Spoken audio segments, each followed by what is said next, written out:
দর্শক, পুশিনের আরও খবর জানাতে ঝিনাইদহ থেকে আমাদের সঙ্গে যুক্ত হচ্ছেন সাদ্দাম হোসেন। সাদ্দাম, ঝিনাইদহে 6 জনকে পুশিনের চেষ্টা করা হয়েছে, যেটি প্রতিহত করেছে বিজিবি। সবশেষ খবর জানাবেন। নগদ নিয়ে এলো হার না মানা হার অফার।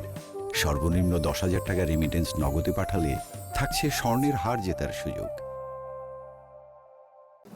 কোনা, আপনি ঠিকই বলছিলেন যে 6 জনকে কিন্তু বিএসএফ বাংলাদেশে ঠেলে দেওয়ার চেষ্টা করেছে এবং তাদেরকে বিজিবি প্রতিহত করেছে। প্রথম দিকে কিন্তু মহেশপুর সীমান্তের যে সামন্তা বিওপি আছে সেই এলাকার পাকরাইল যে মাঠ, সেই মাঠের শূন্য রেখার প্রায় 30 গজ ভারতের অভ্যন্তরে তারা অবস্থান করছিল। পরবর্তীতে তাদেরকে তারা কিন্তু বিভিন্ন জায়গায় সরে যাচ্ছে এবং এখন কিন্তু তারা অবস্থান করছে যে চর রতনপুর গ্রাম রয়েছে আমার পেছনেই, কিন্তু যে এলাকাটি দেখতে পাচ্ছেন যে বাগান, এর পরেই যে শূন্য রেখার পেলার দেখা যাচ্ছে তার ওই পাশেই কিন্তু সেই 6 জন তারা অবস্থান করছেন এবং তার মধ্যে 2 জন নারী এবং 4 জন পুরুষ রয়েছে। তারা কিন্তু এই সীমান্ত জুড়ে বিভিন্ন দিকে তারা ছোটাছুটি করছেন। পাশাপাশি কিন্তু বিজিবি তাদেরকে নজরদারিতে রেখেছেন যেন তারা কোনো ক্রমে বাংলাদেশে প্রবেশ করতে না পারে।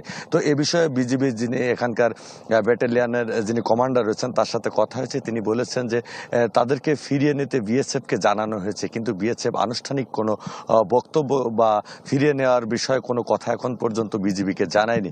তবে এই ক্ষণে ক্ষণে কিন্তু বৃষ্টি হচ্ছে, রোদ হচ্ছে, এর মধ্যেই প্রায় 9 ঘন্টা অতিবাহিত হয়ে গেছে।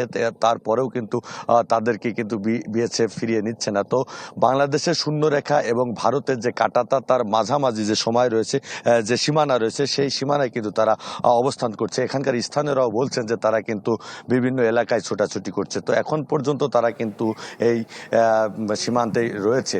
তো আমার কাছে এই ছিল সর্বশেষ পরিস্থিতি। কোনা, আপনাকে ধন্যবাদ।